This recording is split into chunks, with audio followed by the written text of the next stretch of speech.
আপনি জানেন কি মোমবাতিকে পানির মাঝে রেখে একটি গ্লাস দিয়ে ঢেকে দিলে পানিগুলো গ্লাসের ভিতরে ঢুকে যায় কেন? গ্লাসের ভিতরে অক্সিজেন এর অভাবের কারণে। হ্যাঁ, ঠিকই ধরেছেন। মোমবাতি জ্বালানোর পরে গ্লাস দিয়ে ঢেকে দিলে গ্লাসের ভিতরে অক্সিজেন ধীরে ধীরে মোমবাতির জ্বলতে থাকার শিখার দ্বারা পুড়ে যায়। যখন গ্লাসের ভেতরে অক্সিজেন শেষ হয়ে যায় তখন মোমবাতি নিভে যায় এবং গ্লাসের ভিতরে বায়ুচাপ কমে যায়। বাইরের বাতাসের উচ্চ চাপের কারণে পানির স্তর গ্লাসের ভিতরে উঠে আসে। প্রকৃতি কখনোই কোনো শূন্য স্থান থাকতে দেয় না। প্রকৃতি শূন্য স্থান পছন্দ করে না, কারণ এটি পদার্থের একটি প্রাকৃতিক বৈশিষ্ট্য।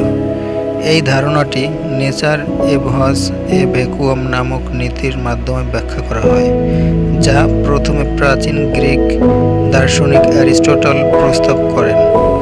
মূলত যখন কোনো জায়গায় শূন্যস্থান বা ভ্যাকুয়াম তৈরি হয় তখন আশেপাশের পদার্থ বা বায়ু সেই শূন্যস্থান পূরণের জন্য প্রবাহিত হয়। এটি পদার্থের অণুগুলির মধ্যে অত্যন্ত আকর্ষণ এবং বায়ুচাপের কারণে ঘটে।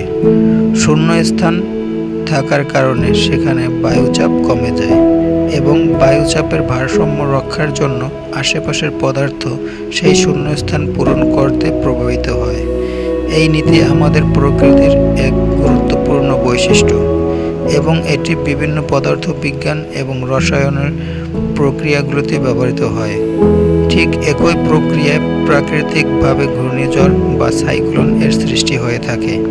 আপনি যদি ঘূর্ণিঝড় বা সাইক্লোন এর বিস্তারিত জানতে আগ্রহী হয়ে থাকেন তবে তা কমেন্টের মাধ্যমে আমাদের জানাতে পারেন। ইনশাআল্লাহ পরের ভিডিওতে এ বিষয়ে বিস্তারিত নিয়ে আসব এবং ভিডিওটি ভালো লেগে থাকলে মাইন্ড মেলের পাশে থাকবেন। ধন্যবাদ।